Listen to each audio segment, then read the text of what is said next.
فأعوذ بالله من الشيطان الرجيم بسم الله الرحمن الرحيم إن الله يأمركم أن تؤدوا الأمانات إلى أهلها صدق الله العظيم. وعن عبد الرحمن بن قراد رضي الله تعالى عنه قال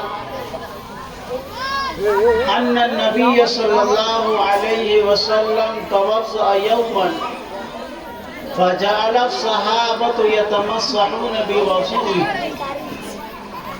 فقال النبي صلى الله عليه وسلم ما يحملكم على هذا قالوا حب الله ورسوله فقال النبي صلى الله عليه وسلم من سره أن يحب الله ورسوله أو يحبه الله ورسوله فليصدق حديثه إذا حدث وليؤدي أمانته إذا اؤتمن وليحسن جوار من جاره أو كما قال عليه الصلاة والسلام. علم و تہذیب و تمدن کا قرینہ ایک طرف، علم و تہذیب و تمدن کا قرینہ ایک طرف، ساری دنیا ایک طرف، شہر مدینہ ایک طرف.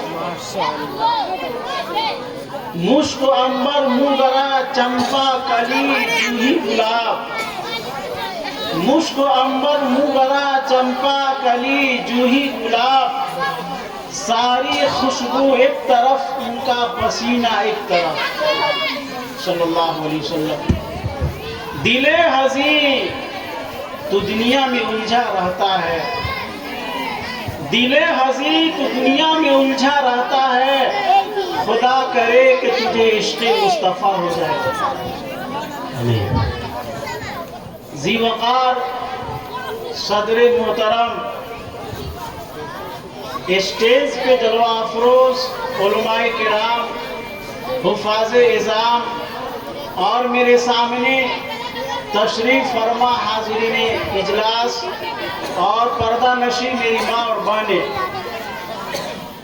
آپ سبھی حضرات کے مابین ایک عظیم مخلص، میرے قدیم رہبر اور میرے ایک عظیم سرپرست حضرت مولانا عبدالشکور صاحب دامت فیضہم العالیہ کے حکم سے ہوئی ہے. اللہ تعالی حضرت والا کا سایہ عافیت کے ساتھ تادیر ہم سبوں کے قائم رکھے. یقیناً آپ حضرات کے درمیان جو میری حاضری ہوئی ہے، یہ حضرت والا کی توجہ کا یہ سبب ہے، ورنہ ارادے کچھ ایسے تھے کہ عشاء کے بعد اجلاس میں شرکت سے آدمی کا جی گھبراتا ہے.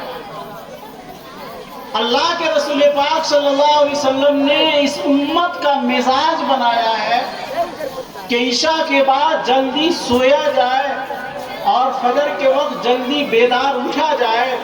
یہ اجلاس اس کے اندر معنی ہوتے ہیں، لیکن حضرت کا حکم تھا کہ آپ کو ضرور حاضر ہونا ہے. حکم کے بجا لانے میں یہاں آپ حضرات کے سامنے حاضری ہوئی ہے.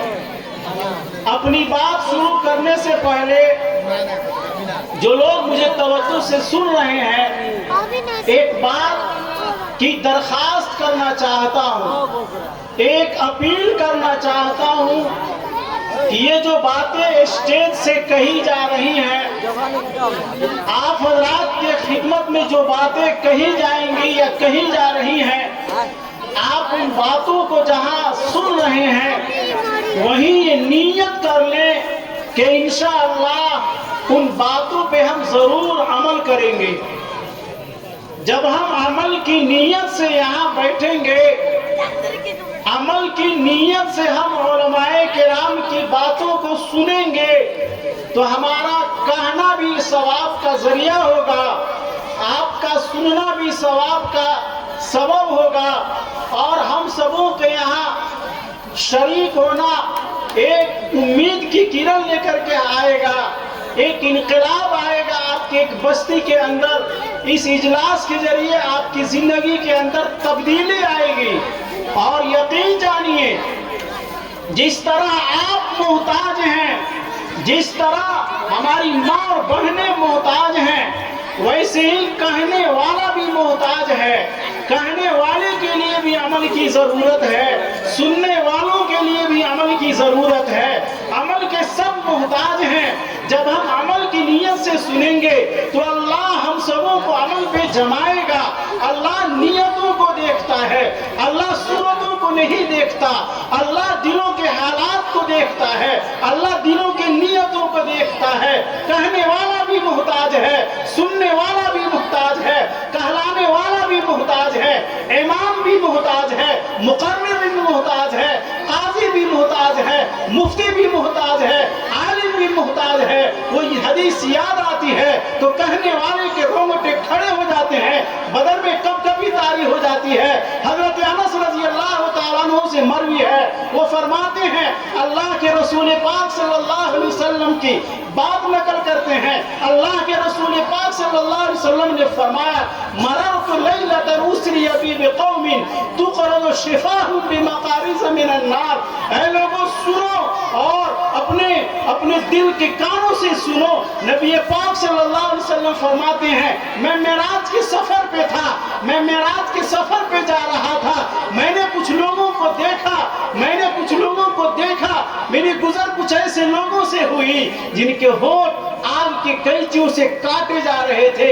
یہ ہونٹ جسے اللہ نے ہمیں اور آپ کو عطا کیا ہے، ہم اس کے ذریعے پانی پیتے ہیں، کھانا کھاتے ہیں، استعمال کرتے ہیں. میری ماں اور بہنوں آج کے اس اجلاس میں آپ عمل کی نیت سے سنیں. انشاءاللہ میں تو تمہید کے لیے یہاں بیٹھا ہوں، علماء کرام کی ایک جماعت یہاں موجود ہے. آپ بکواس سننے کے لیے نہیں، تفریح کے لیے نہیں، آپ یہاں اس اجلاس کے اندر آئی ہیں بڑے نفع کی بات سننے کے لیے. میرے محترم بزرگوں اور دوستو، دل کی نیت کو ہم صحیح کر لیں.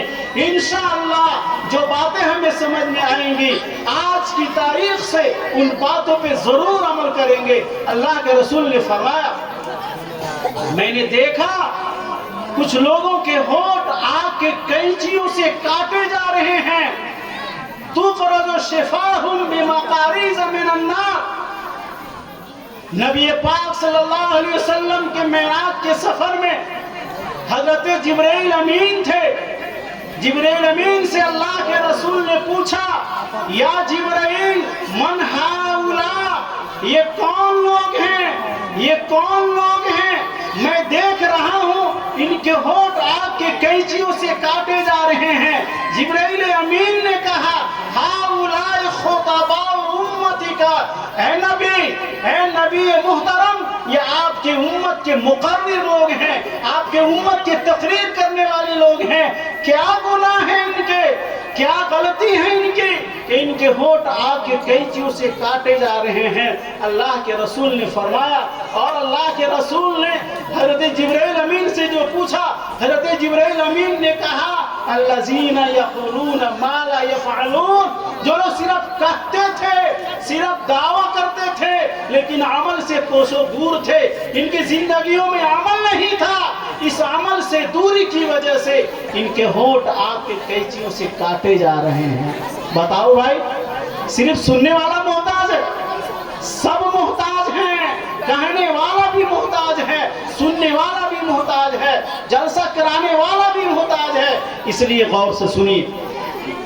نیت کر رہے ہیں بھائی نیت تو کم سے کم کر لیجئے کہ انشاءاللہ جو باتیں ہمیں سمجھ میں آئیں گی انشاءاللہ ان باتوں پہ ضرور عمل کریں گے. جی سب نیت کر لیں انشاءاللہ اللہ عمل کی توفیق. میں نے آپ حضرات کے سامنے نبی پاک صلی اللہ علیہ وسلم کی ایک پیاری حدیث پڑھی ہے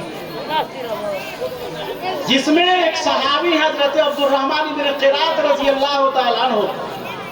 بات میری مختصر ہوگی لیکن دھیان دیجئے گا، انشاءاللہ نفع کی بات ہوگی اور انشاءاللہ آپ کی زندگی کے اندر ایک نئی روشنی پیدا کرے گی.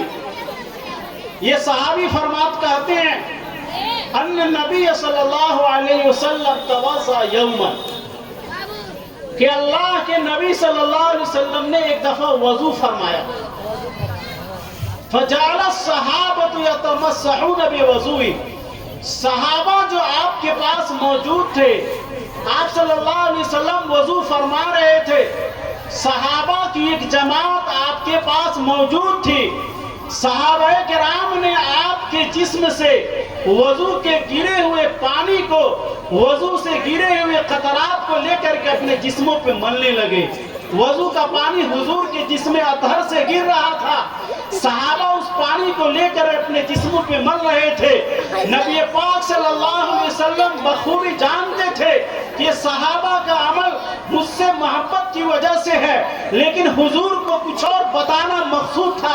حضور نے پوچھا، اے میرے جانثار صحابہ، ما یحملکم ھذا علی ھذا، اس چیز پہ تم کو کس چیز نے ابھارا ہے کہ میرے وضو کے اس پانی کو اپنے جسموں پہ مل رہے ہو، اپنے چہرے پہ مل رہے ہو، اپنے ہاتھوں پہ مل رہے ہو؟ صحابہ نے وہی جواب دیا جو حضور کے دل میں تھا۔ صحابہ نے کہا، حب اللہ و رسولی، اے اللہ کے رسول، ہم لوگ اس لیے یہ کر رہے ہیں کہ ہمیں آپ سے محبت ہے، اللہ سے محبت ہے، اللہ نے آپ کو محبوب بنایا ہے، اس وجہ سے ہم آپ کے اس پانی کو، وضو کے پانی کو اپنے جسم میں مل رہے ہیں۔ پھر اللہ کے رسول پاک صلی اللہ علیہ وسلم نے بتایا اور صحابہ کرام کو سمجھایا کہ اے میرے جانثار صحابہ، صرف زبانی محبت کا دعویٰ کافی نہیں ہے، اگر واقعی تم کو مجھ سے محبت ہے، واقعی تم کو مجھ سے اور خدا سے محبت ہے تو سنو، من سرہ ان یحب اللہ ورسولہ، جس کو اس بات سے خوشی ہو کہ وہ اللہ سے محبت کرتا ہے اور اللہ اس سے محبت کرتے ہیں، تو سنو، اس کی نشانیاں یہ ہیں، جس کے اندر یہ نشانیاں پائی جائیں گی، میری ماں اور بہنوں غور سے سنو، جس کے اندر یہ نشانیاں پائی جائیں گی تو صحیح معنی میں وہ آدمی اللہ کے رسول کا سچا محب ہوگا، اور اللہ کے رسول سے اور اللہ کے رسول کے خدا سے صحیح معنی میں محبت کرنے والا ہوگا۔ سب سے پہلی نشانی یہ ہے، فَلْيَصْدُقْ حَدِيثَهُ إِذَا حَدَّثَ، نبی پاک صلی اللہ علیہ وسلم سے سچی محبت کی نشانی یہ ہے کہ جب وہ بولے تو سچ بولے، بات کرے تو سچی بات کرے، اس کی زبان سے سچائی کے علاوہ جھوٹ نہ نکلے۔ اب ذرا ہم بھی میزان میں، ترازو میں اپنی باتوں کو توڑ کر کے دیکھیں، نبی سے عشق کا رشتہ جانچ کر کے دیکھیں۔ آج جھوٹ کا بازار گرم ہے، ایک تاجر کہتا ہے، ایک بزنس مین کہتا ہے جھوٹ کے بغیر بکری نہیں ہوگی، ایک کسان کہتا ہے جھوٹ کے بغیر کچھ ملنے والا نہیں ہے، ایک ٹیچر، ایک استاد کہتا ہے جھوٹ کے بغیر حاضری نہیں بنے گی، ایک مکھیا کہتا ہے کہ جھوٹ کے بغیر پنچایت نہیں چلے گی، ایک وارڈ کا سردار کہتا ہے جھوٹ کے بغیر ووٹ نہیں ملے گا۔ ارے دشمنان خدا، یہ کہو کہ سچائی کے ذریعے روزی ملے گی، سچائی کے ذریعے نجات ملے گی، سچائی کے ذریعے اللہ کی رحمت ملے گی، جھوٹ پہ یقین نہیں ہے۔ اس لیے سب سے پہلی نشانی یہ ہے، فَلْيَصْدُقْ حَدِيثَهُ إِذَا حَدَّثَ۔ اب آپ نے جو نیت کیا تھا، اب اظہار کیجئے کہ انشاءاللہ آج کی رات سے، آج کے اس وقت سے ہم جب نبی سے محبت کا دعویٰ کر رہے ہیں، آج کتنا مظاہرہ ہو رہا ہے، کسی نے نبی کی شان میں گستاخی کی، جلوس نکل رہے ہیں، اچھی بات ہے، نبی سے عاشقوں پہ یہ دلیل ہے، نبی سے عشق کی یہ دلیل ہے، لیکن صحیح معنی میں یہ دلیل بھی ضروری ہے کہ انسان سچا ہو۔ میری ماں اور بہنیں سچ بولے، میری ماں اور بہنیں خاص طور سے سن لیں، بڑی مشہور یہ بات ہے کہ اگر کوئی بات پھیلانی ہے میری ماں اور بہنوں سے کہہ دو، وہ چاروں طرف وہ بات کو پھیلا دے گی۔ میری ماں اور بہنوں، نہیں، جھوٹ نہیں بولنا ہے۔ اللہ کے نیک فرشتے جھوٹ بولنے والے سے دور بھاگتے ہیں۔ جب انسان جھوٹ بولتا ہے اس کے منہ سے بدبو آتی ہے، اس بدبو سے فرشتوں کو نفرت ہوتی ہے اور فرشتے بہت دور بھاگ جاتے ہیں، میلوں دور بھاگ جاتے ہیں۔ اس لیے جھوٹ نہیں بولنا۔ انشاءاللہ آپ جھوٹ نہیں بولیں گے، انشاءاللہ طے کر لیں ہم، مسلمانوں میں سچائی آ جائے، مسلمانوں میں صدق آ جائے، خدا کی قسم کھا کر کے کہتا ہوں پوری دنیا مسلمان ہونے کے لیے تیار ہے۔ اصل تبلیغ یہ اجلاس نہیں ہے، اصل تبلیغ یہ ہے کہ مسلمان اپنے معاملات کو صحیح کر لے، مسلمان اپنے اخلاق کو صحیح کر لے، مسلمان اپنے کردار کو صحیح کر لے، پوری دنیا میں اسلام پھیلنے میں کوئی طاقت روک نہیں سکتی ہے۔ نبی کے زمانے میں کوئی جلسہ ہوتا تھا، صحابہ کے زمانے میں کوئی اجتماع ہوتا تھا اس طریقے کا نہیں، نبی کا کردار بتا رہا تھا، صحابہ کا عمل بتا رہا تھا کہ پوری دنیا میں اسلام پھیل کر کے رہے گا اور پھیل کر کے رہے گا۔ آج جلوس پہ جلوس، کوئی ایسی رات نہیں ہے جس میں کوئی جلسہ نہیں ہے، کوئی ایسا دن نہیں ہے جس میں کوئی دینی پروگرام نہیں ہے، لیکن ویسے ہی بڑی بددینی ہے اتنی ہی زیادہ بگاڑ ہے۔ ہر شخص کے اندر، ہر گھر کے اندر بددینی کی آگ لگی ہے، بیٹا بھی بددین ہے، باپ بھی بددین ہے، بیٹے بھی بددین ہے، بددینی کی آگ لگی ہوئی ہے۔ اگر دنیا کی آگ لگ جائے مٹھیا کے کسی گھر میں، میگھول کے کسی گھر میں، گاؤں کے لوگ دوڑ جائیں گے اس کو بجھانے کے لیے، لیکن بددینی کی آگ لگی ہوئی ہے، جھوٹ کا کاروبار گرم ہے، سود کا بازار گرم ہے مسلمانوں میں، اور نفرت کا بازار گرم ہے، بھائی بھائی سے بولے ہوئے کئی مہینے ہو گئے ہیں، پڑوسی سے تک ہی نہیں ہے۔ کیا یہ گناہ نہیں ہے؟ کیا یہ رسول کی حدیث کے خلاف نہیں ہے؟ کیا یہ بددینی کی آگ نہیں ہے؟ لیکن کسی کو بجھانے کی فکر نہیں ہے۔ اس لیے اگر اسلام پھیلانا ہے، اسلام کی تبلیغ کرنی ہے، ہم اپنے معاملات کو سدھاریں، اپنے اعمال کو سدھاریں، اپنے اخلاق کو سدھاریں۔ دوسری دلیل اللہ کے رسول پاک صلی اللہ علیہ وسلم نے فرمائی وَلْيُؤَدِّ أَمَانَتَهُ إِذَا تُؤْمِنَ، کہ جب کوئی امانت دی جائے تو امانت کو امانت والے کے حوالے کرے۔ ہم اور آپ سمجھتے ہیں کہ امانت یہ ہے کہ ہمارے پاس کسی نے پیسہ رکھا، کوئی سامان رکھا، ہم اس کو ویسے ہی حوالے کر دیں، اس میں کمی بیشی نہیں کریں۔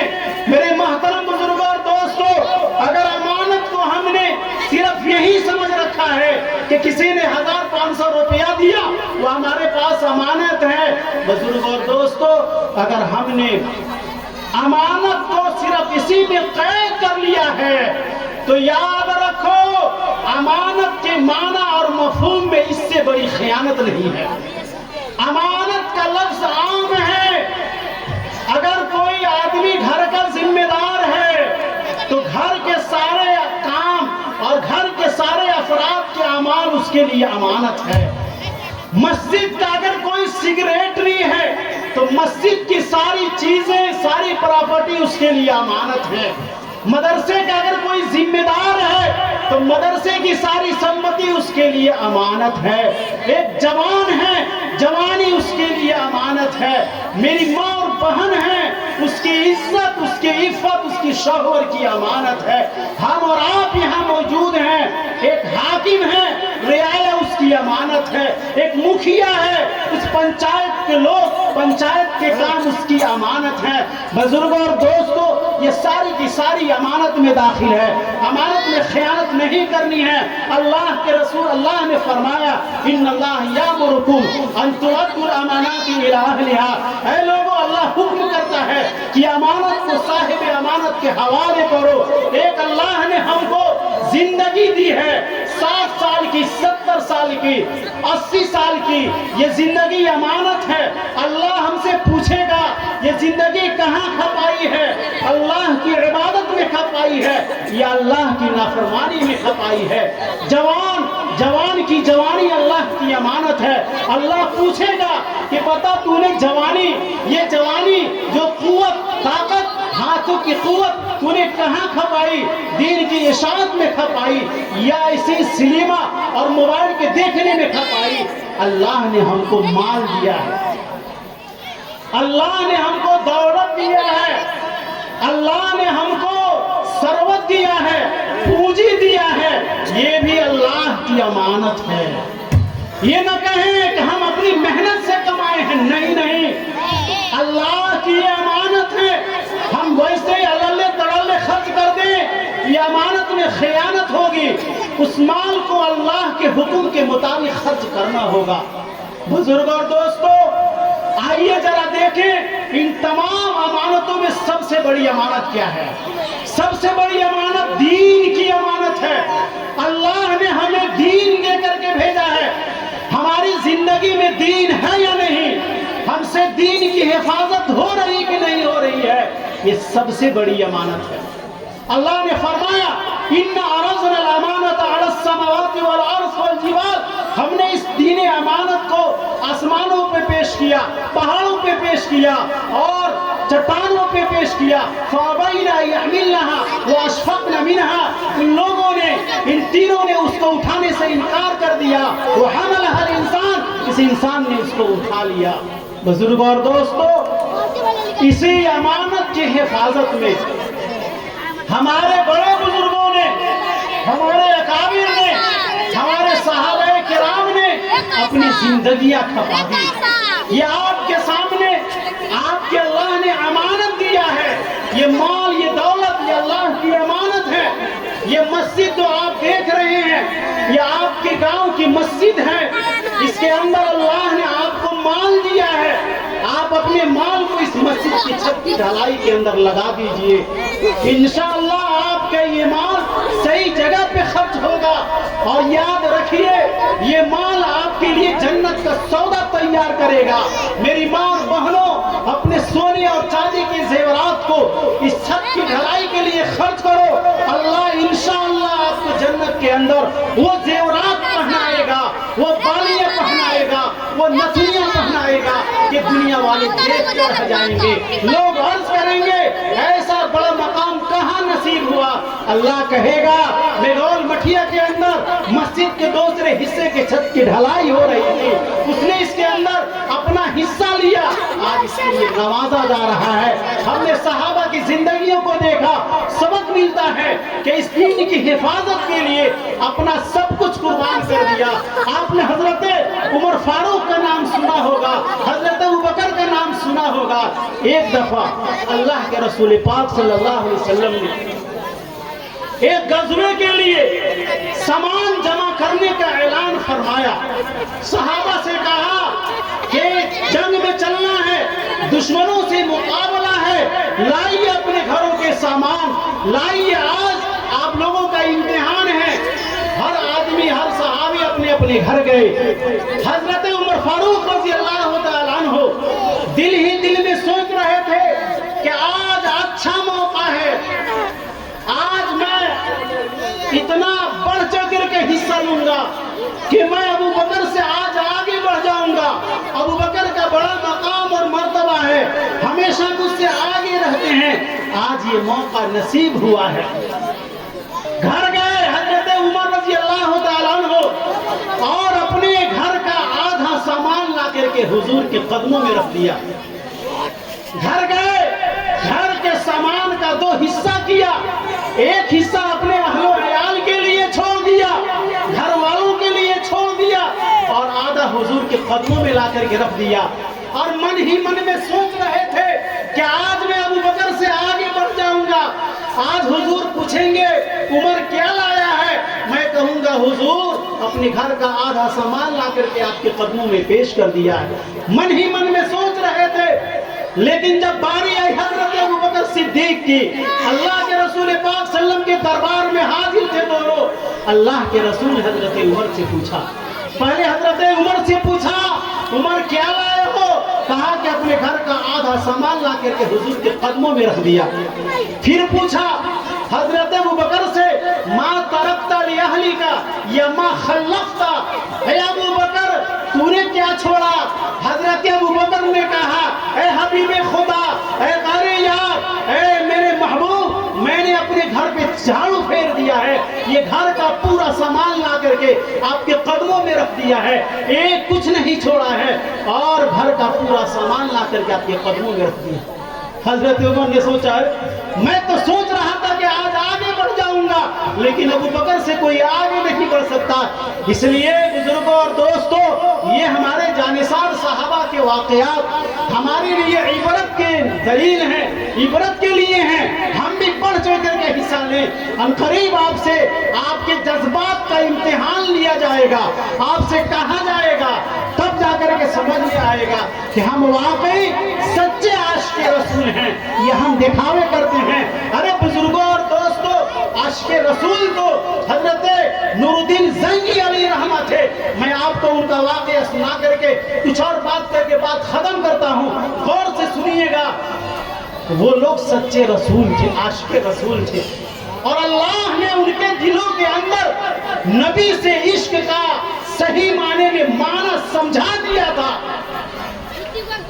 حضرت نور الدین زنگی علیہ رحمہ دمشق کے بادشاہ تھے, بڑے نیک تھے, بڑے عبادت گزار تھے. عشاء کی بعد بہت نوافل پڑھتے, تھوڑی دیر کے لیے سو جاتے, پھر فجر سے پہلے ہی بیدار ہو جاتے, تہجد پڑھتے, عبادات میں وقت گزارتے. اتنے نیک تھے, پہلے تو حکمراں ہوتے تھے. نور الدین زنگی علیہ رحمہ دمشق کے بادشاہ تھے, عبادت گزار تھے.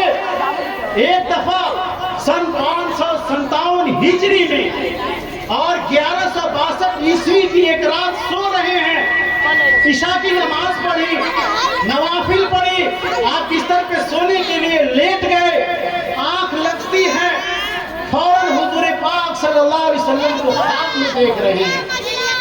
حضور پاک صلی اللہ علیہ وسلم کو خواب میں دیکھ رہے ہیں, اور ایک دفعہ نہیں 3 دفعہ دیکھ رہے ہیں کہ اللہ کے رسول پاک صلی اللہ علیہ وسلم خواب میں آ رہے ہیں. اور اللہ کے رسول پاک صلی اللہ علیہ وسلم خواب ہی میں 2 آدمیوں کی طرف اشارہ کر کے فرما رہے ہیں کہ اے نور الدین, ان دونوں سے مجھ کو بچاؤ, یہ دونوں مجھے ستا رہے ہیں.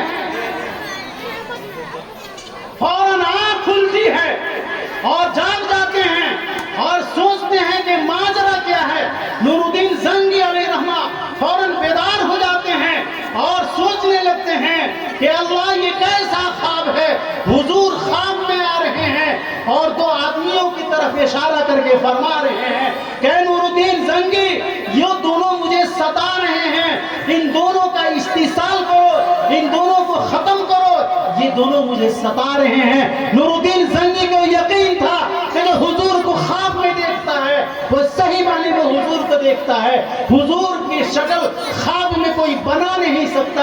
اللہ کے رسول نے فرمایا من رعانی فقد رعانی فإن الشیطان لا یتمثل بی, جس نے مجھے خواب میں دیکھا حقیقتاً اس نے مجھے دیکھا, شیطان میری شکل بنا نہیں سکتا. صبح اٹھتے ہیں, چہرے پہ گھبراہٹ طاری ہے, گھبرایا ہوا چہرہ ہے. درباریوں کو بلاتے ہیں اور کہتے ہیں کہ چلو, ضرور کوئی ایسا واقعہ پیش آیا ہے مدینہ منورہ کے اندر کہ حضور خواب میں آئے اور بتا رہے ہیں کہ نور الدین ان دونوں شخصوں کو بتاؤ, ان دونوں شخصوں کو ہٹاؤ, یہ دونوں مجھے ستا رہے ہیں. آپ نے لشکر کو تیار کیا, سارے درباری حیران ہیں, پریشان ہیں کہ ماجرا کیا ہے. آنن فانن مدینہ کا سفر ہو رہا ہے, کیا بات ہے. لیکن بادشاہ کا حکم تھا, سب لوگ تیار ہو گئے کہ چلیے حضور چلتے ہیں. آپ نے تیزی کے ساتھ, اس زمانے میں دمشق سے مدینہ کا سفر 24 دن کے اندر طے ہوتا تھا, لیکن نور الدین زنگی علیہ رحمہ اپنے قافلے کے ساتھ 16ویں دن مدینہ میں حاضر ہو گئے. غور سے سنیے گا, اپنے دل میں نبی سے عشق کی چنگاری کو جگائیے گا. پہلے کے حکمراں اور بادشاہ کیسے تھے, آج کے حکمراں اور بادشاہ کیسے ہیں. کسی کو دولت مل گئی, کسی کو سلطنت مل گئی, کسی کو حکومت مل گئی, کسی کو عہدہ مل گیا, وہ نبی کی شان میں گستاخی شروع کر دیا, نبی کی سنتوں سے منہ موڑنا شروع کر دیا. لیکن دمشق کا بادشاہ نبی کو خواب میں دیکھ کر گھبرایا ہوا دمشق سے مدینہ آتا ہے. مدینہ آنے کے بعد مدینہ میں آنے کے سارے راستوں کو سب سے پہلے بند کرا دیا, کہا کہ جہاں جہاں سے مدینہ میں داخلہ ہو سکتا ہے ان تمام راستوں کو بند کر دو.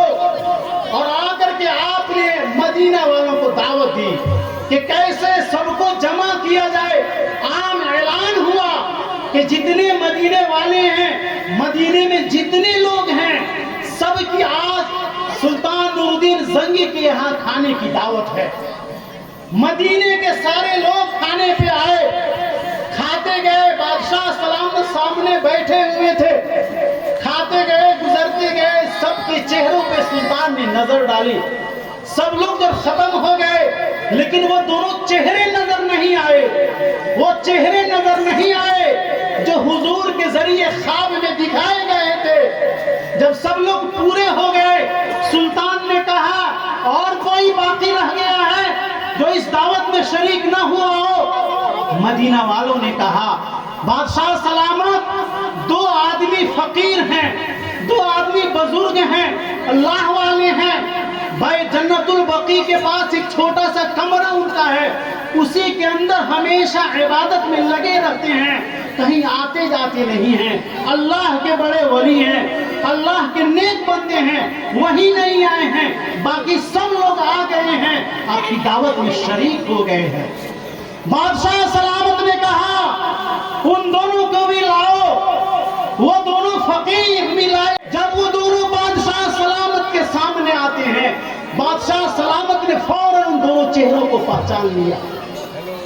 پہچاننا تھا کہ بادشاہ سلامت کا خون غصے سے کھول گیا، ارے یہی وہ دو چہرے ہیں، یہی وہ دونوں چہرے ہیں جو مجھے خواب میں دکھائے گئے کہ حضور کو ستا رہے ہیں۔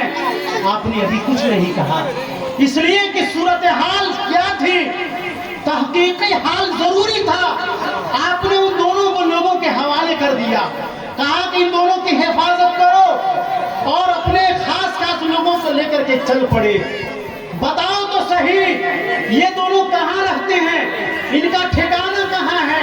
آپ کے ساتھ اور لوگ بھی چلتے چلے گئے، وہاں پہنچتے ہیں جنت البقیع کے پاس، دیکھا ایک سادہ کمرہ ہے، چھوٹا سا کمرہ ہے، اوپر چھپر پڑا ہوا ہے، نیچے کچی زمین ہے، چاروں طرف دیکھا کہیں کچھ نظر نہیں آ رہا ہے۔ تھوڑا آواز کم کیجیے۔ حیرت بڑھ رہی ہے، بادشاہ کی حیرت بڑھ رہی ہے۔ لوگوں نے کہا حضور اس سادے کمرے میں کیا آپ کو دکھائی دے گا؟ کہا کہ نہیں، اور مجھے دیکھنے دو۔ آپ آگے بڑھتے ہیں، ایک زمین کے نیچے چٹائی ہل رہی تھی، چٹائی گردش کر رہی تھی۔ آپ نے کہا اس چٹائی کو ہٹاؤ، چٹائی ہٹائی گئی، اس کے نیچے پتھر کا ایک سل تھا، پتھر کا ایک چٹان تھا۔ نور الدین زنگی نے کہا یہ کیا ہے، اس کو بھی ہٹاؤ۔ چٹائی ہٹائی گئی، پتھر کی سل ہٹائی گئی، اس ہٹانے کے بعد ایک عجیب ماجرا سامنے آیا، ایک بات کا انکشاف ہوا۔ اس چٹان کے نیچے سے، اس چٹان کے نیچے سے ایک سوراخ جا رہا تھا، ایک چھید جا رہا تھا، ایک بھولا جا رہا تھا جو حضور صلی اللہ علیہ وسلم کی قبر کے پاس جا کر پہنچ رہا تھا۔ اللہ کے رسول کی اس دیوانے کی آنکھ کھلی کی کھلی رہ گئی، جتنے لوگ تھے سب حواس باختہ رہ گئے۔ ہم تو سمجھ رہے تھے یہ سادہ لوگ ہیں، یہ دنیا دار لوگ نہیں ہیں، لیکن یہ کیا ماجرا ہے؟ بادشاہ نے کہا دیکھ لو اسے، یہ راستہ جا رہا ہے حضور پاک صلی اللہ علیہ وسلم کی قبر تک جا رہا ہے۔ لوگوں کو لے کر کے آئے اور ان دونوں سے کہا بتا یہ کون سی حرکت ہے تمہاری، یہ کیا تماشا بنا رکھا ہے، کیسا کام ہے تمہارا؟ ان لوگوں نے کہا دیکھا کہ میرا جرم پکڑا گیا۔ کہا بادشاہ سلامت ہم نصرانی ہیں، ہم اسلام ماننے والے نہیں ہیں، ہم نصرانی ہیں، ہمارے نزدیک یہ سب سے مقدس کام تھا کہ آپ کے نبی کی لاش کو ہم چورا کر کے لے جاتے۔